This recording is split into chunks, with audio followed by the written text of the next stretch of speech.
ചാണ്ടിയുമൻ വെല്ലുവിളിക്ക് തയ്യാറാണോ ആ അർത്ഥത്തിൽ? ഇരുണ്ട കാലമാണോ എന്നുള്ളതിന് ചാണ്ടിയുമൻ വെല്ലുവിളി. ഞാൻ വെല്ലുവിളിക്കുക. ഞാൻ എത്ര പ്രാവശ്യം വെല്ലുവിളിച്ചു.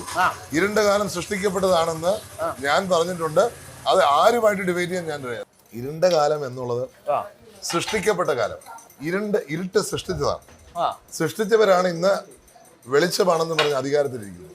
അവരാണ് വെളിച്ചം എന്ന് പറഞ്ഞ് അധികാരത്തിലിരിക്കുന്നവർ. ഈ ഇരുട്ട് സൃഷ്ടിച്ചിട്ട് വന്നവരാ. സോളാർ ഉൾപ്പെടെയുള്ള കാര്യങ്ങളിൽ പ്രശ്നങ്ങൾ ഉണ്ടാക്കി അങ്ങനെ ഒരു ഇരുണ്ട കാലം സൃഷ്ടിച്ചതാണ് എന്നുള്ളത് നമുക്ക് മറക്കാൻ പറ്റത്തില്ല. അതായത് ഇരുണ്ട കാലം എന്ന് പരസ്യം വരുമ്പോ അതിനെ എങ്ങനെ നിങ്ങൾ പ്രതിരോധിക്കാൻ പോകുന്നത്? പ്രതിരോധിച്ചുകൊണ്ടിരിക്കുന്നത് ഇന്നും മുഖ്യമന്ത്രിയുടെ ഫേസ്ബുക്ക് പോസ്റ്റ്. കൊച്ചി മെട്രോ ഇരുണ്ട കാലമാണോ? കണ്ണൂർ എയർപോർട്ട് ഇരുണ്ട കാലമാണോ? വിഴിഞ്ഞം പോർട്ട് ഇരുണ്ട കാലമാണോ?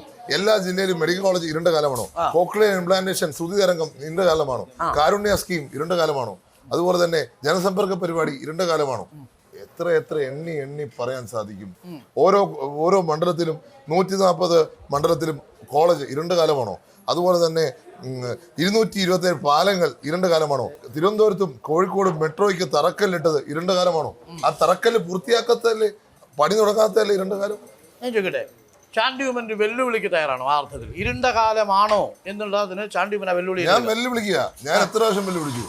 ഇരുണ്ട കാലം സൃഷ്ടിക്കപ്പെട്ടതാണെന്ന് ഞാൻ പറഞ്ഞിട്ടുണ്ട്. അത് ആരുമായിട്ട് ഡിബേറ്റ് ചെയ്യാൻ ഞാൻ തയ്യാറാണ്. എണ്ണി പറഞ്ഞു.